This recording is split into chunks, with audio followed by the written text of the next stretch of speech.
തെരഞ്ഞെടുപ്പിനെ നിയന്ത്രിക്കാൻ അധികാരമുള്ള പ്രധാന അധികാരികളാണ് ഇലക്ഷൻ അതോറിറ്റീസ്. ദേശീയതലത്തിൽ നിയന്ത്രണവും നയനിർദ്ദേശങ്ങളും നൽകുന്നത് ഇലക്ഷൻ കമ്മീഷൻ ഓഫ് ഇന്ത്യയാണ്.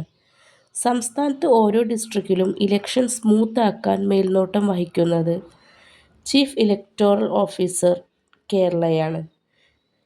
ജില്ലാതലത്തിൽ polling, counting, voter awareness programmes തുടങ്ങിയവ മാനേജ് ചെയ്യുന്നത് ഡിസ്ട്രിക്ട് ഇലക്ഷൻ ഓഫീസറാണ്.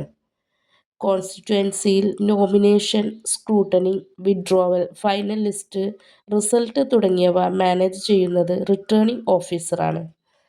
ബൂത്ത് തലത്തിൽ പോളിംഗ് കണ്ടക്ട് ചെയ്യുന്നതും EVM മാനേജ് ചെയ്യുന്നതും അസിസ്റ്റന്റ് റിട്ടേണിംഗ് ഓഫീസേഴ്സ് അഥവാ പ്രിസൈഡിംഗ് ഓഫീസേഴ്സ് ആണ്.